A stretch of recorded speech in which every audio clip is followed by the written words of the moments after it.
Thank you for choosing Luntha Television. It's time for our 7:30 news bulletin. My name is Bernard Mwanza. Our top stories. Pope Francis calls for spiritual and physical closeness to all those who are ill, as Church's mission is seen in care for the sick. Stakeholders challenge government to practice consistent implementation of the national budget if the country is to realize its developmental goals. Parliamentary Committee on Natural Resources vows not to bow down to mining companies' demands on law amendments. And in sports, athletics body challenges Sports Council on planned elections.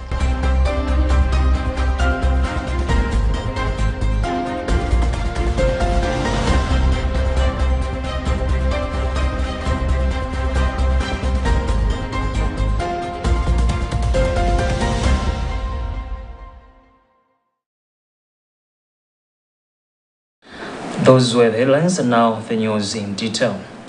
In his message for World Day of the Sick, Pope Francis said the Bible shows how the sick always are at the center of the Lord's love and concern, and the same should be true of the Church.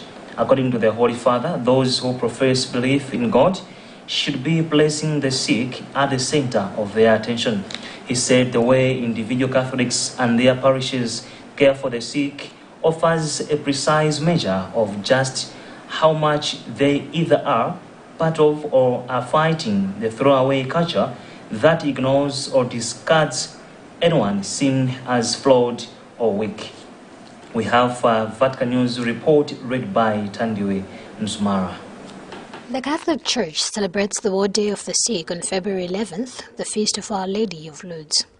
The care for those who are ill shows whether the Church is truly companion on the journey or merely individuals on the same path, looking after own interests and leaving others to suffer. The Pope's message states that the Bible makes clear that far from excluding us from God's people, those situations of vulnerability bring us to the center of the Lord's attention, for He is our Father and does not want to lose even one of His children along the way.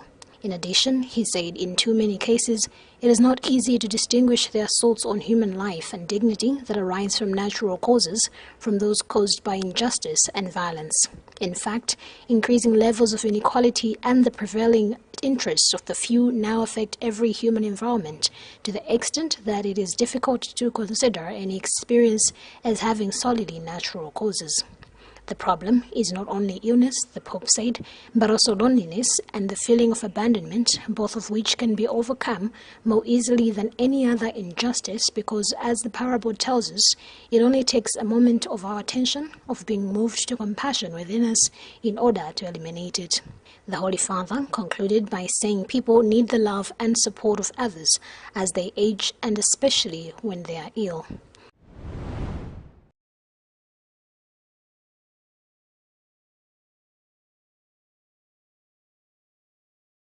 Government has been advised to revisit investment projects and make sure that it is not making non-strategic investments in the coming financial year.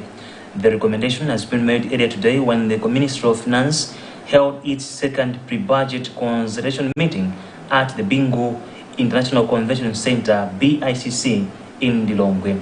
Among other things, it was noted that the policy consistency is important for the budget to be responsive to our long-term development goals, which is why adjustments to the budget should not compromise job creation and public service delivery.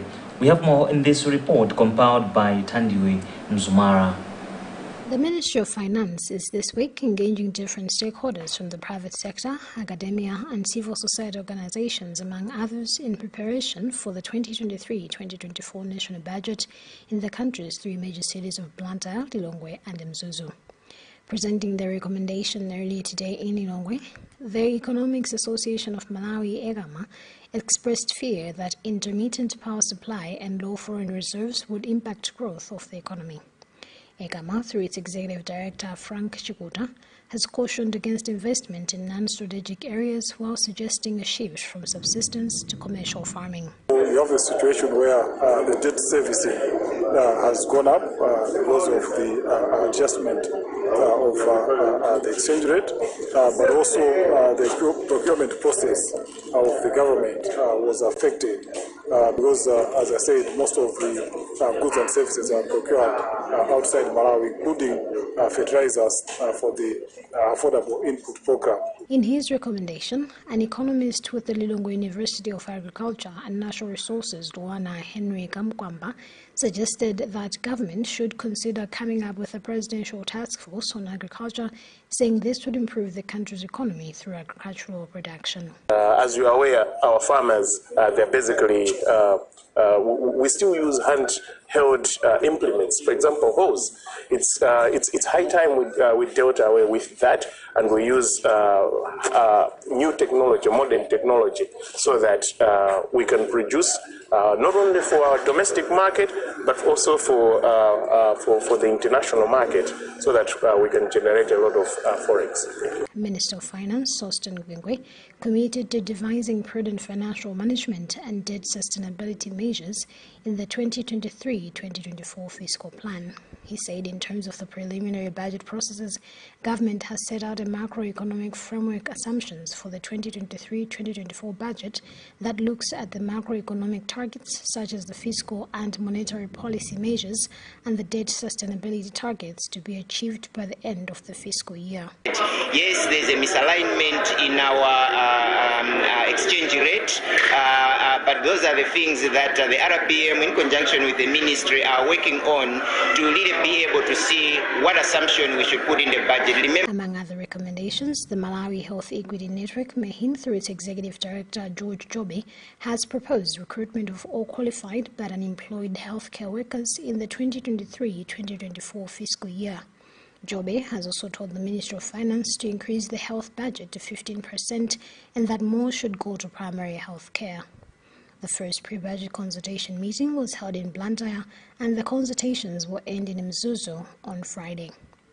For Luntha News in Lilongwe, this is Tandiwe Mzumara.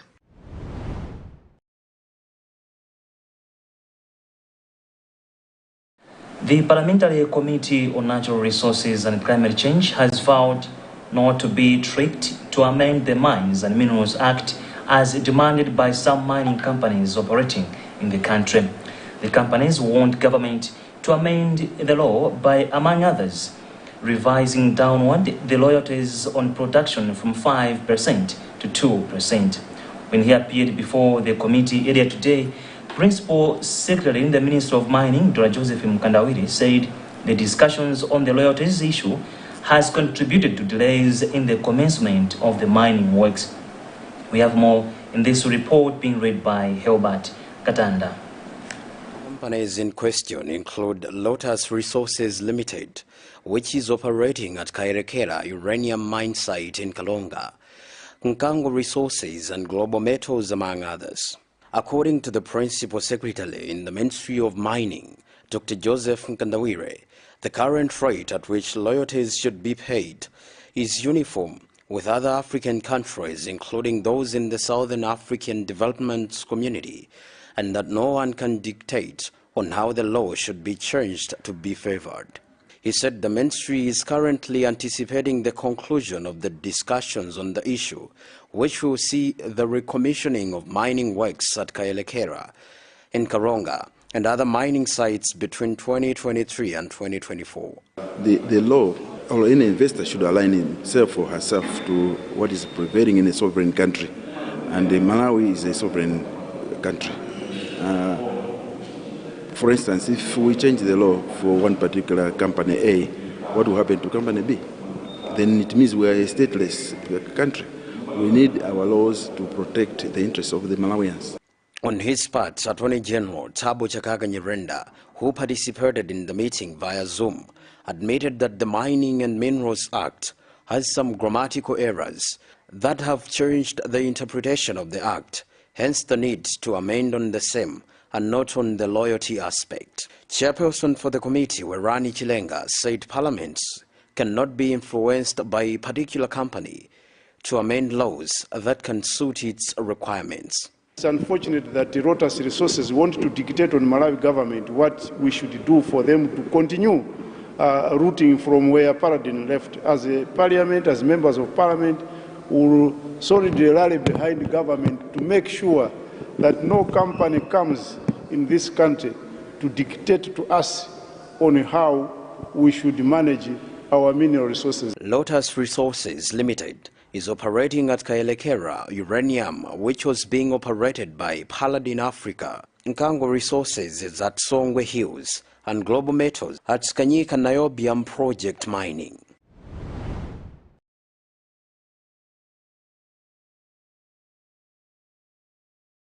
That was Helbert Katanda.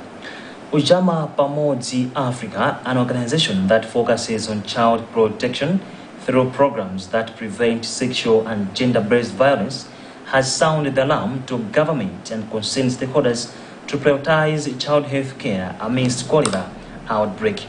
The organization says it commends government's effort in promoting children health care. However, the call has come realizing that Malawi, which has so far registered over 21,000 confirmed cases of cholera, a total of 6,250 are children, with fatality cases at 95.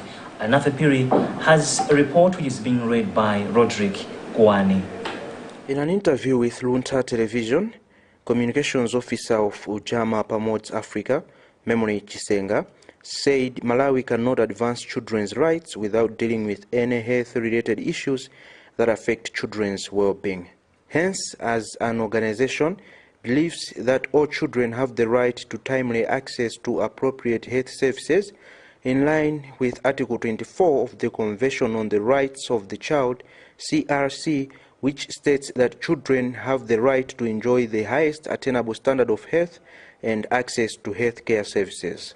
Whilst commending government's efforts towards the fight against cholera outbreak and putting up health measures and standard operating procedures that will help protect children from being infected by the deadly disease, Ujama Pamodzi realizes that for the country to achieve this, there is need for collective efforts that ensure the creation of a safe and healthy environment for all children amidst the outbreak.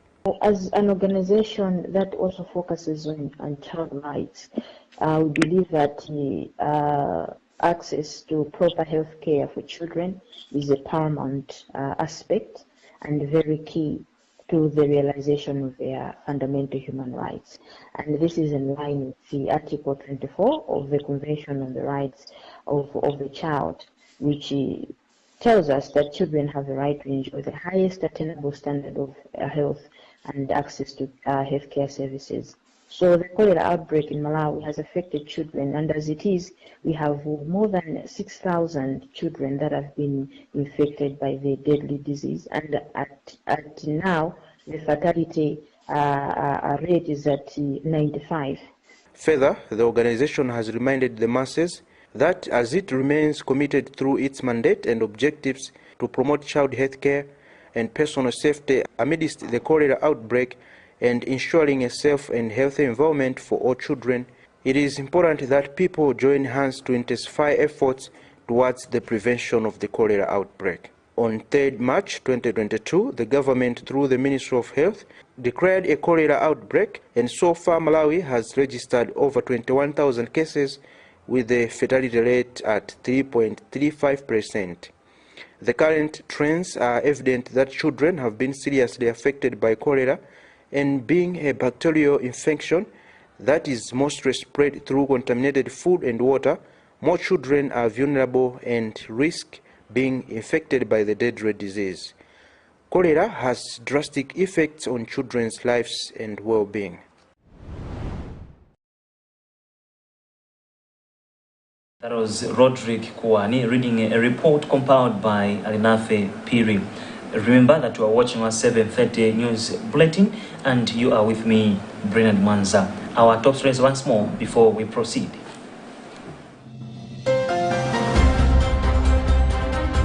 Pope Francis calls for spiritual and physical closeness to all those who are ill, as Church's mission is seen in care for the sick. Stakeholders challenge government to practice consistent implementation of the national budget if the country is to realize its developmental goals. Parliamentary Committee on Natural Resources vows not to bow down to mining companies' demands on law amendments. And in sports, athletics body challenges Sports Council on planned elections.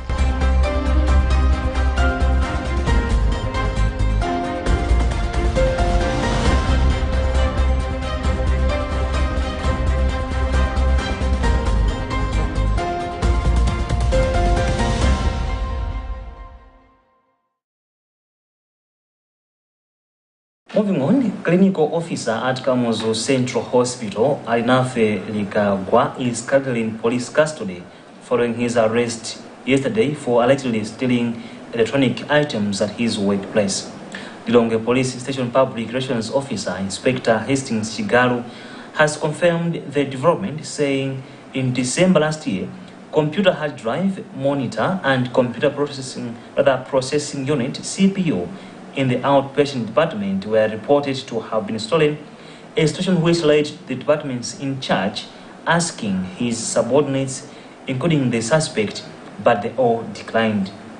Chigalu added that Lilongwe police detectives went on the ground after receiving the complaint that later led to the arrest of Likagwa. Inspector Chigalu explains more. Lilongwe Police Station is keeping in custody Kamuzu Central Hospital clinical officer identified as Alinafe Likagwa, aged 28, for allegedly stealing electronic gadgets such as computers, scanners, printers, and others at the said facility.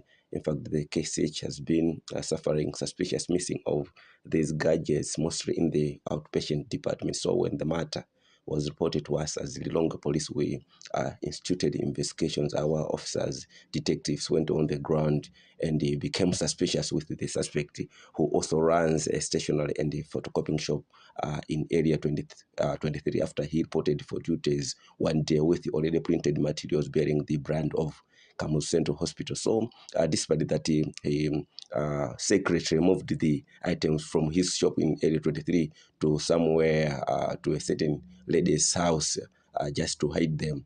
We managed to recover those items, so they are in our hands as we are talking now, and you appear in court anytime soon to answer a case of theft by public servant.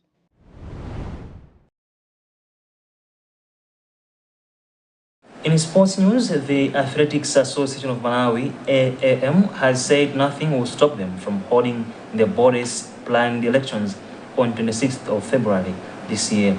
Its General Secretary, Frank Chitembea, was reacting to remarks by the chairperson of the Malawi National Council of Sports, Sunduzwayo Madise, that the executive committee of AAM was dissolved, hence it has no power to lead the election process.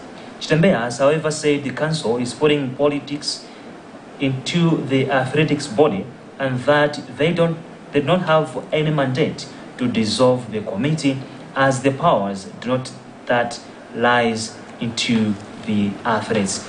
He explains more to our reporter, King Major Kamendo.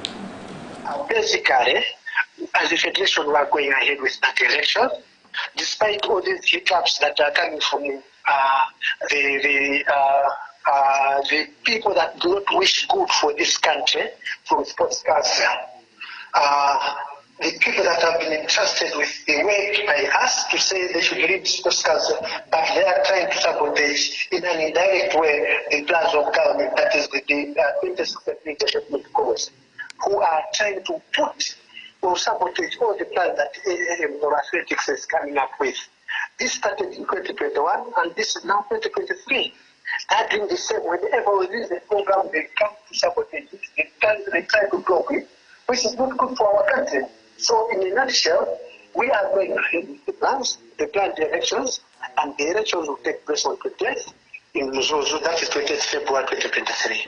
You know for sure that all along when we release the program, it is when they come up with their sabotage program. We give them the calendar release this time. And it's when you have seen this press release. Likewise, when we gave them the roadmap and the amended constitution like last year, is when they came up with a press release to say that they have dissolved the executive of AAM. They don't have that mandate. The mandate lies in the hands of the activists who are the alliance.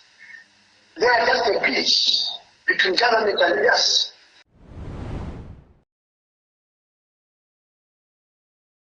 And finally, in international news, Tigrayan rebels have begun handing in their heavy weapons, a key part of an agreement signed more than 2 months ago to end a growing conflict in northern Ethiopia.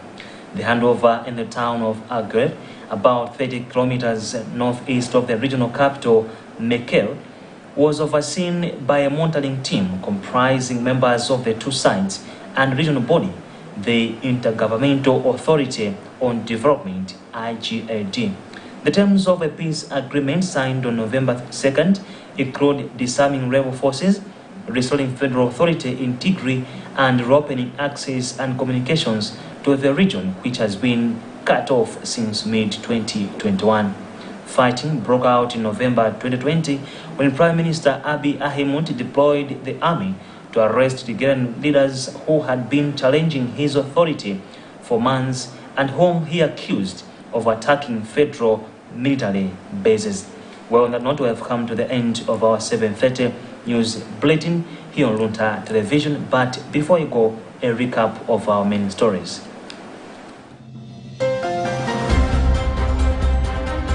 Pope Francis calls for spiritual and physical closeness to all those who are ill, as Church's mission is seen in care for the sick. Stakeholders challenge government to practice consistent implementation of the national budget if the country is to realize its developmental goals. Parliamentary Committee on Natural Resources vows not to bow down to mining companies' demands on law amendments. And in sports, athletics body challenges Sports Council on planned elections.